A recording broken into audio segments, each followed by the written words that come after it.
నిజామాబాద్ జిల్లా భీమ్ ఆర్మీ నూతన కమిటీ కార్యవర్గం సమావేశం కావడం జరిగింది. మరి ఇంతకుముందు జిల్లాలో పనిచేసినటువంటి కమిటీని తొలగిస్తూ మరి నూతన కమిటీని తెలంగాణ రాష్ట్ర అధ్యక్షులు వనం మహేందర్ గారి ఆదేశానుసారం మరి ఈరోజు మీడియా సమావేశం కావడం జరిగింది. ఈరోజు మీడియా సమావేశం కావడానికి ముఖ్య కారణం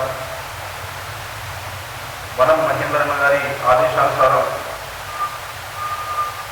తెలంగాణ రాష్ట్ర సెక్రటరీగా ససాని సంజీవ్ గారిని నియమించడం జరిగింది. అదేవిధంగా నిజామాబాద్ జిల్లా భీమ్ ఆర్మీ అధ్యక్షుడిగా నన్ను అనగా గడ్డమరావు గారిని నియమించడం జరిగింది. జిల్లా సెక్రటరీ సాగర్ గారిని నియమించడం జరిగింది. సాయినాథ్ గర్వాల్ గారిని వర్కింగ్ ప్రెసిడెంట్గా నియమించడం జరిగింది. అహ్మద్ మజీద్ గారిని ఆర్గనైజింగ్ సెక్రటరీగా నియమించడం జరిగింది. కావున గతంలో ఏదైతే కార్యవర్గంగా పనిచేసినటువంటి వాళ్ళందరినీ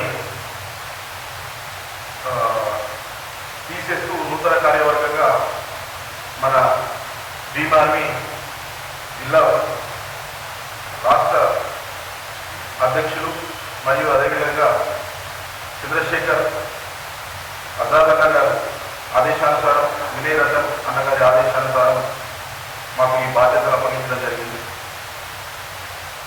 రాబోయే రోజుల్లో భీమ్ ఆర్మీ తరఫున జిల్లాలో ఏ కార్యక్రమాలు చేసినా ఆయన మాపై ఉంచిన బాధ్యతలను తప్పకుండా ఆచరించకుండా ముందుకు తీసుకువెళ్తామని ఆశిస్తాం. జై భీమ్. భీమ్ ఆర్మీ ముందుగా మహానీయులను స్మరిస్తూ ఈనాటి ముఖ్యాంశం ఏమిటంటే నా పేరు ప్రసాద సంజీవ్. భీమ్ ఆర్మీ